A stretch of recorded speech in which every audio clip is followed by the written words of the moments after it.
अस्सलाम वालेकुम। आज के इस लेक्चर में हम डिस्कस करेंगे माइटोकॉन्ड्रिया।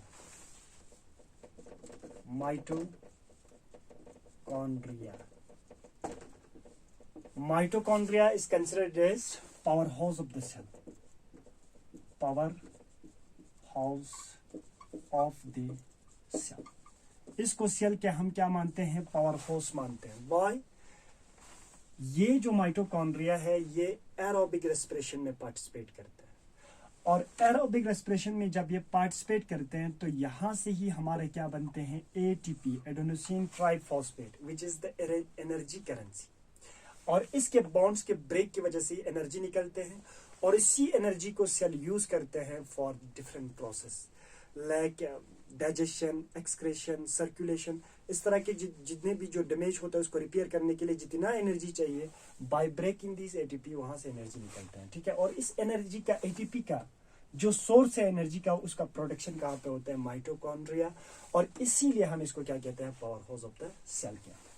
तो आइए सबसे पहला जो पॉइंट्स है, माइटोकॉन्ड्रिया का डबल मेम्ब्रेन होता है। डबल मेम्ब्रेन बॉन्ड होता है। ये डबल मेम्ब्रेन बॉन्ड ऑर्गेनेल्स या ऑर्गेनेलिस। ठीक है। सेकंड, ये क्या होते हैं? सेमी ऑटोनोमस होते हैं। Semi autonomous. सेमी ऑटोनोमस का मतलब क्या होता है? ये जो है फुल्ली डिपेंड नहीं होता है न्यूक्लियस के ऊपर, ये हाफली डिपेंडेंट होता है। क्यों ऐसा होता है? They have their own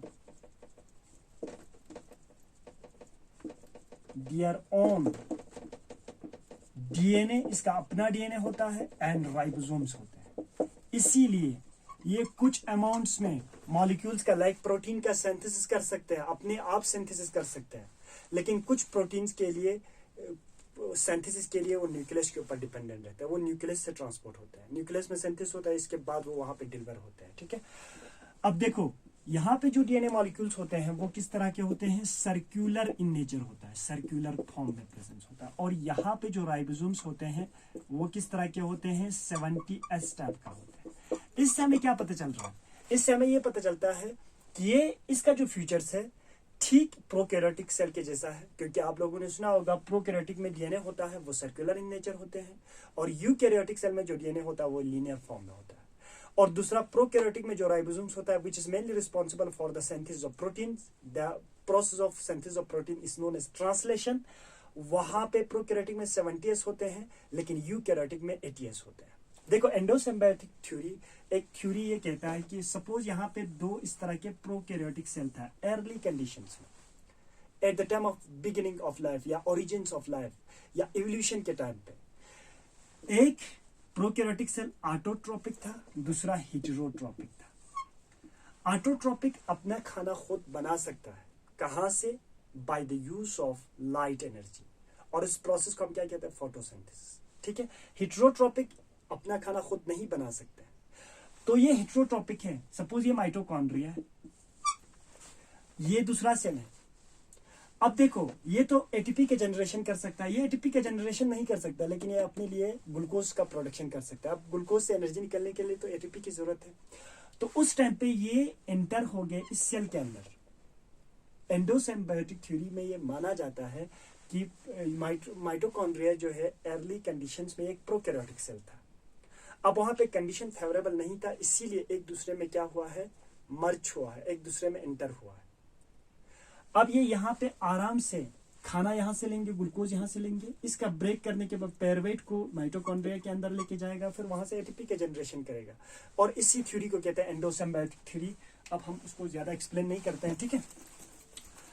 evolution में माना जाता है सबसे पहले प्रोकैरियोटिक सेल आया, इसके बाद यूकैरियोटिक सेल्स आया। ठीक है।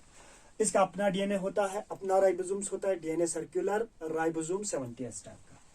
और ये मेनली जो इसका जो फंक्शंस होता है माइटोकॉन्ड्रिया का, फंक्शंस ऑफ माइटोकॉन्ड्रिया ये क्या होते हैं? Cellular respiration, cellular respiration. इसका मतलब होता है प्रोडक्शन ऑफ एटीपी में इसका काम है। तो ये किस रेस्पिरेशन आप लोगों ने सुना होगा, दो किस्म के होते हैं, एक एनारोबिक दूसरा एरोबिक रेस्पिरेशन होते हैं। तो ये मेनली किसको परफॉर्म करते हैं? Aerobic respiration. एरोबिक रेस्पिरेशन का मतलब क्या होते हैं? Breakdown of foot in present of molecular oxygen, इसी को हम क्या कहते हैं? Aerobic respiration. ठीक है, अब इसका देखो, एक आउटर मेम्ब्रेन होता है, दूसरा इनर मेम्ब्रेन होता है। मैं यहाँ पे इसका डायग्राम बना के आपको शो करता हूँ ताकि आपको समझने में इजी हो जाएगा। देखो, सपोज माइटोकॉन्ड्रिया जो होते हैं कुछ इस तरह से सिलेंड्रिकल, या इसका शेप सेल के हिसाब से, फिजियोलॉजिकल एक्टिविटीज के हिसाब से, लोकेशन के हिसाब से चेंज होते हैं, लेकिन मोस्ट ऑफ द कंडीशन में सिलेंड्रिकल स्ट्रक्चर होते हैं। इसमें एक आउटर मेम्ब्रेन होता है, दूसरा क्या होते हैं? Inner membrane. इनर मेम्ब्रेन इस तरह से फोल्ड्स होते हैं। इसमें क्यों इस तरह से फोल्ड्स होते हैं? To increase the surface area, surface area को इंक्रीज करने के लिए। ठीक है, देखो मैं यहाँ पे लिखता हूँ आउटर, ये क्या है? आउटर मेम्ब्रेन है, आउटर मेम्ब्रेन, और इसी तरह से ये जो है इनर मेम्ब्रेन है, इनर मेम्ब्रेन। अब देखो इनमें डिफरेंस, यहाँ पे जो प्रोटीन्स होते हैं, आउटर मेम्ब्रेन में जो प्रोटीन्स होते हैं ये कम होते हैं, लेकिन इनर मेम्ब्रेन में जो प्रोटीन्स होते हैं वो ज्यादा होते हैं। अब इसका रीजन मैं आपको जब मैं रेस्पिरेशन पढ़ाऊंगा उसमें मैं आपको एक्सप्लेन करूंगा, क्योंकि यहाँ पे 4 कम्प्लेक्स होता है जो मेनली इलेक्ट्रॉन ट्रांसपोर्ट चेन का पार्ट होते हैं, जैसे कि कम्प्लेक्स 1, 2, 3 एंड 4। इसके अलावा वहां पे 6 कम्प्लेक्स भी होता है जिसको हम एटीपी सिंथेज कहते हैं, उसी की वजह से एटीपी का जनरेशन होता है। ठीक है, अब देखो जो आउटर एंड इनर मेम्ब्रेन के बीच में जो स्पेस होता है इसको कहते हैं inter membranal space. Inter membranal space कहते हैं, मेम्ब्रेनल स्पेस कहते हैं। The space between the two membrane, that is outer and inner membrane, is called intermembranal space. और देखो यहाँ पे जो बीच में जो रीजन्स होते हैं इसको कहते हैं matrix of mitochondria, matrix of mitochondria. इस मैट्रिक्स के अंदर क्या क्या प्रेजेंस होते हैं? इसका अपना डीएनए होता है, सर्कुलर डीएनए होता है, अपना राइबोसोम्स होते हैं, कुछ एसेंशियल एंजाइम्स होते हैं, और इसके अलावा जितने भी ट्राई एसिड साइकिल में जितने भी एंजाइम यूज होते हैं वो सभी यहाँ पे प्रेजेंट होते हैं। ठीक है, इसके अलावा कुछ एसेंशियल आयंस, वाटर एक्स्ट्रा यहाँ पे प्रेजेंट होते हैं। अब देखो माइटोकॉन्ड्रिया का जो डायमीटर होते हैं वो करीब करीब 0.0 माइक्रोमीटर से लेकर 1 माइक्रोमीटर तक हो सकता है, और इसका जो लेंथ होता है, लेंथ ऑफ द माइटोकॉन्ड्रिया, वो करीब करीब 0.5 माइक्रोमीटर से लेकर 1 माइक्रोमीटर तक हो सकता है, या 4 माइक्रोमीटर तक हो सकता है। ठीक है, ये हो गया इसका स्ट्रक्चर। अगर आप बनाना चाहें तो यहाँ पे इस तरह से इसका मैट्रिक्स बना सकते हैं। ये मैट्रिक्स है, मैट्रिक्स मतलब कुछ फ्लूइड्स होते हैं जिसमें एंजाइम्स है, आयंस है। डीएनए मॉलिक्यूल्स इस तरह से सर्कुलर इन नेचर होता है, इसीलिए हम इसको क्या कहते हैं? सेमी ऑटोनोमस कहते हैं। और यहाँ पे 70S टाइप का क्या होते हैं? राइबोसोम्स होते हैं। अब इसके बाद देखो कि किस सेल में माइटोकॉन्ड्रिया का नंबर ज्यादा होगा। दो cell which is actively performs the physical activities. मिसाल के तौर पर हमारे पास जो सेल है वो ज्यादा फिजियोलॉजिकल एक्टिविटीज को या फिजिकल एक्टिविटीज को परफॉर्म करते हैं, ज्यादा फिजिकल एक्टिविटीज परफॉर्म करते हैं, जैसे कि हमारे मसल्स हैं हमेशा कंट्रैक्शन एंड रिलैक्सेशन करते हैं।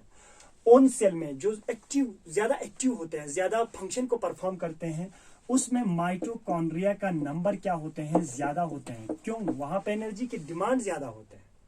तो number of mitochondria per cell depends upon the functions of the cell या depends upon the physical activities of the cell, and the shape of mitochondria is also changed according to the locations. Mitochondria plant cell में भी होते हैं, animal cell में भी होते हैं, लेकिन प्रोकैरियोटिक सेल में माइटोकॉन्ड्रिया एब्सेंस होते हैं क्योंकि ऑर्गेनेल से ऑर्गेनेल वहां पे प्रेजेंट नहीं होता है। तो वहां पे क्या होते हैं? इस तरह के एटीपी जनरेशन के लिए वहां पे उसका जो प्लाज्मा मेम्ब्रेन है इनफोल्ड्स बनाते हैं, जिसको हम क्या कहते हैं? मेसोसोम्स कहते हैं। That is all about the mitochondria. Next lecture we will discuss about the chloroplast. Thank you very much.